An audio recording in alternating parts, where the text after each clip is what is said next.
menjelaskan untuk dimensi belt conveyor, bagi bagian belt conveyor, dan saya ingin memperlihatkan juga belt conveyor ini berjalan lurus dan stabil. Yang pertama untuk dimensi daripada belt conveyor ini kita ukur panjang daripada A1 ke A2 sepanjang 400 mm, dan untuk lebar belt conveyor ini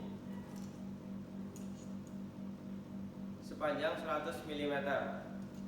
Baik, untuk ketinggian daripada rangka conveyor ini adalah 200,5 mm.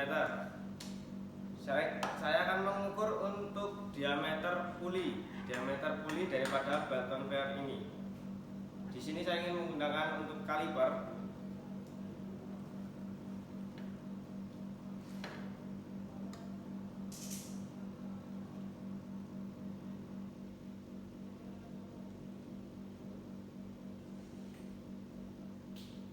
Sudah saya pasangkan dan sudah terpasang dengan pas. Di sini terbaca selebar 21,5 mm. Baik, untuk bagian-bagiannya saya ingin memberitahu juga, menginformasikan. Di sini terdapat untuk puli belt dan di sini terdapat belt puli. Di sebelahnya yang dipasangkan oleh puli terdapat bearing, dan di sebelah kiri saya terdapat sensor true beam, di sebelah kanan saya terdapat sensor diffuse yang terdiri dari LED IR atau LED infrared dan fotodioda. Untuk metode pemasangan daripada conveyor ini kita menggunakan corner bracket yang ada di pojok daripada setiap siku, dan kita memiliki pula untuk pemasangan menggunakan plat joining. Untuk metode pengencangan belt dan pengurangan kekencangan daripada belt kita menggunakan tensioner yang ada di sebelah sini, yang ada di bawah. Jika kita ingin mengencangkan, kita tinggal atur ke bawah. Jika kita ingin memberikan kelonggaran, kita bisa menaikkan sedikit sesuai dengan ketentuan. Baik, saat ini saya ingin menjalankan daripada conveyor ini apakah berjalan dengan baik, lurus dan stabil. Kita akan menggunakan bedah, dan nanti teman-teman bisa lihat pula di sini untuk sensornya apakah aktif atau tidak. Untuk sensor diffuse itu berwarna hijau dan sensor true beam berwarna biru.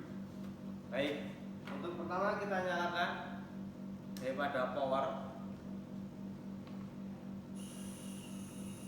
Untuk belt conveyor berjalan dengan baik. Kita tes. Ya, ini saya ingin memperlihatkan berjalan dengan baik.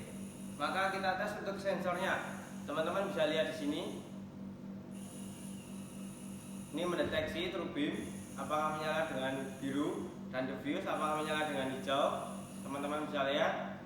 Demikian penjelasan dari saya. Terima kasih. Saya di sini akan menunjukkan conveyor bisa bergerak CW dengan kecepatan maksimal dan bergerak CCW dengan kecepatan minimal. Kecepatan yang saya berikan untuk motor dengan gerak CW sebesar 255 dan kecepatan pergerakan motor CCW sebesar 50. Saya akan menunjukkan. Ini benda yang akan saya taruh di sini atas conveyor. Ya. Arah putaran CW dilihat dari saya ke kanan saya, dan CCW bergerak ke kiri dari pandangan saya. Saat pergerakan motor CCW, dia akan bergerak pelan dengan kecepatan minimal. Dan saat bergerak CCW, motor akan bergerak cepat. Ya, demikian dari saya. Terima kasih. Ya, kali ini saya akan menerangkan tentang blok diagram rangkaian elektrik conveyor. Saya akan memulai dari blok sebelah kiri saya yang berawal dari USB port. Blok sebelah kiri ini akan membahas tentang sensor dan outputnya. Pertama-tama, USB port akan memberikan daya pada Arduino. Setelah itu, kita menggunakan output VDC 5 volt dari Arduino untuk menghidupkan kedua sensor probe beam dan sensor diffuse. Pada dasarnya, kedua sensor ini memiliki rangkaian yang sama, tetapi hanya outputnya saja yang berbeda. Sensor ini pertama akan diberi input 5 volt, kemudian setelah input diberikan, rangkaian akan memberikan input pada transmitter. Setelah itu akan diterima oleh receiver, dan jika sensor ini aktif baik, maka indikator LED akan menyala. Kemudian pada sensor diffuse itu juga sama, akan dipancarkan oleh transmitter, kemudian diterima oleh receiver. Tetapi pada sensor diffuse ini adalah rangkaian aktif low, jadi awal mulanya indikator akan menyala terlebih dahulu, kemudian setelah receiver menerima sinyal, maka indikator akan mati. Kemudian saya akan lanjutkan pada blok diagram sebelah kanan saya, yaitu blok diagram motor. Blok diagram ini berawal dari VAC 220, yaitu sumber, kemudian akan diturunkan menggunakan adapter menjadi 12 VDC. Kemudian 12 VDC akan menjadi input driver motor.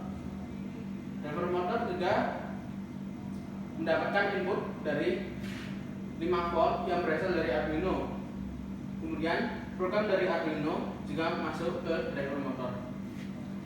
Pada driver ini juga terdapat indikator yang menandakan bahwa rangkaian aktif. Setelah driver motor, maka akan masuk ke output motor DC, dan hasilnya adalah berupa putaran motor counter clockwise atau clockwise. Begitu rangkaian blok diagram elektrik conveyor. Terima kasih.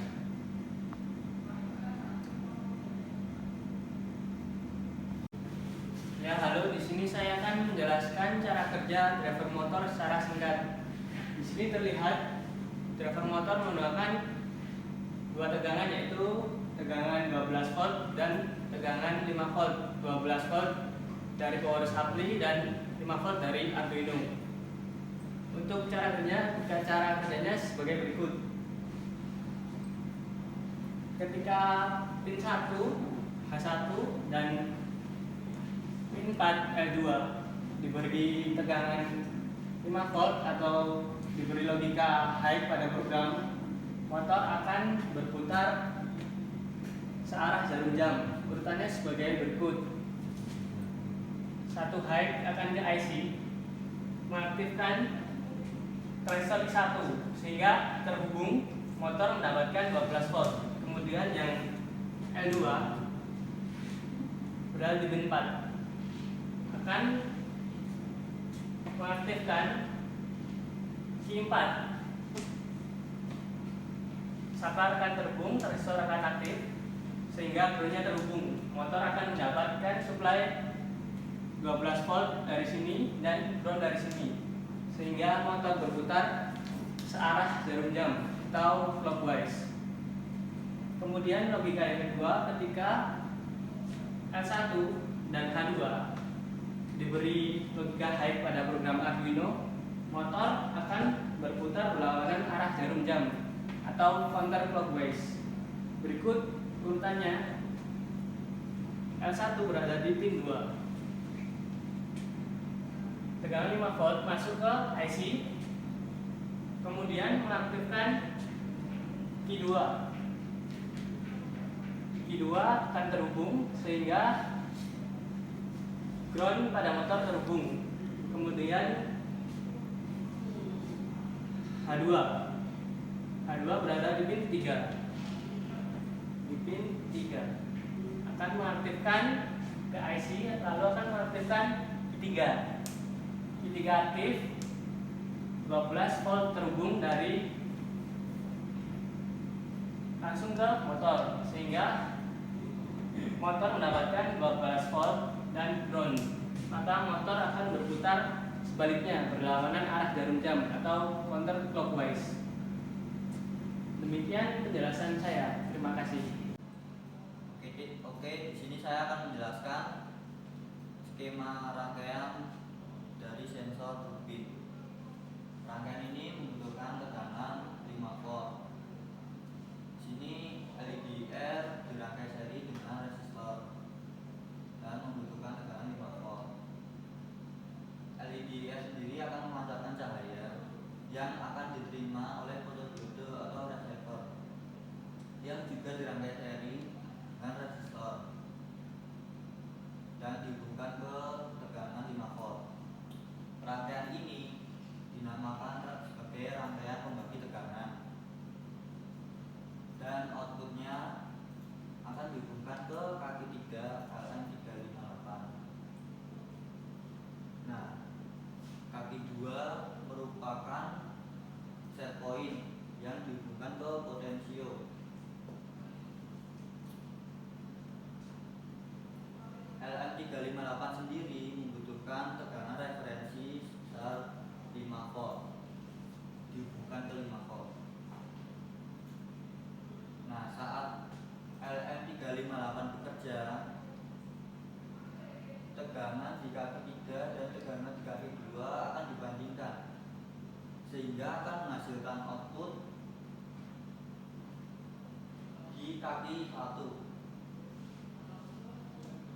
Nah, di kaki 1 ini adalah output. Nah, akan menunjukkan keluarannya berapa, besar 5 volt. Maka ketika benda melewati sensor akan bekerja dan LED indikator akan menyala. Ketika tidak ada benda, LED indikator akan mati.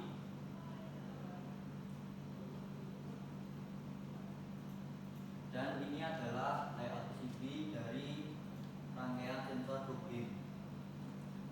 Terima kasih. Sekian.